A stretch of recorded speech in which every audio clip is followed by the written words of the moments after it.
श्री राधे राधे।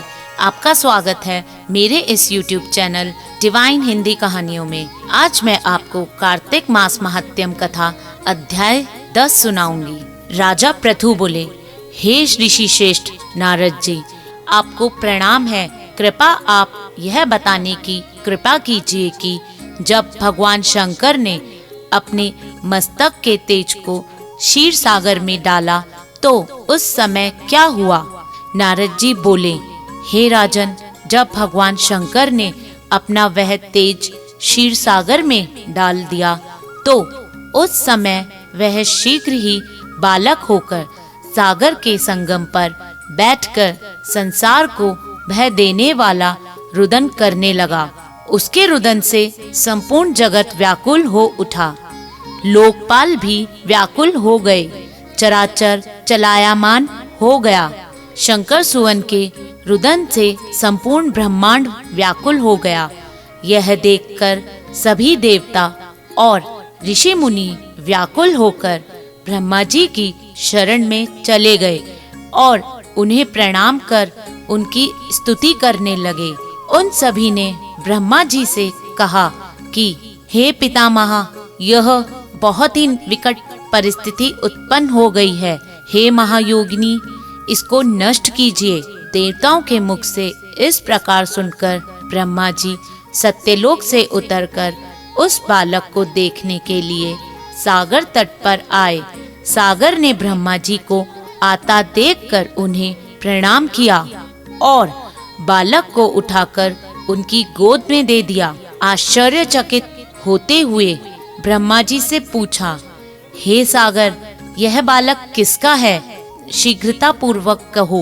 सागर विनम्रता पूर्वक बोला, प्रभु, यह तो मुझे ज्ञात नहीं है, परंतु मैं इतना अवश्य जानता हूँ कि यह गंगा सागर के संगम पर प्रकट हुआ है। इसलिए हे जगत गुरु, आप इस बालक का जातक कर्म आदि संस्कार करके इसका जातक फल बतलाइए। नारद जी राजा पृथु से बोले, सागर ब्रह्मा जी के गले में हाथ डालकर बार बार उनका आकर्षण कर रहा था।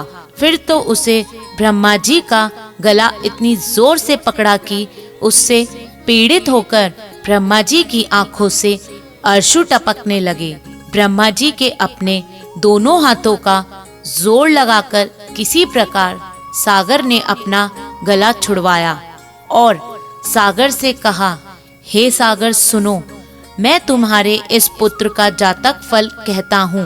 मेरे नेत्रों से जो यह जल निकला है, इस कारण इसका नाम जलंधर होगा। उत्पन्न होते ही यह तरुणावस्था को प्राप्त हो गया है, इसलिए यह सब शास्त्रों का परागामी, महापराक्रमी, महावीर, बलशाली, महायोद्धा और रण में विजय प्राप्त करने वाला होगा। यह बालक सभी दैत्यों का अधिपति होगा। यह किसी से भी पराजित न होने वाला तथा भगवान विष्णु को जीतने वाला होगा। भगवान शंकर को छोड़कर यह सबसे अवध्य होगा। जहाँ से इसकी उत्पत्ति हुई है, यह वहीं जाएगा। इसकी पत्नी बड़ी पतिव्रता, सौभाग्यशालिनी, सर्व सुंदरी, परम मोहन, मधुर वाणी बोलने वाली तथा शीलवान होगी। सागर के इस प्रकार कहकर ब्रह्मा जी ने शुक्राचार्य जी को बुलवाया और उनके हाथों से बालक का राज्य अभिषेक कराकर स्वयं अंतर्ध्यान हो गए। बालक को देखकर सागर की प्रसन्नता की सीमा नहीं रही। वह हर्षित मन में घर आ गया। फिर सागर ने उस बालक का लालन पालन कर उसे पुष्ट किया। फिर कालनेमी नामक असुर को बुलाकर वृंदा नामक कन्या से विविध पूर्वक उसका विवाह कर दिया। उस विवाह में बहुत बड़ा उत्सव हुआ।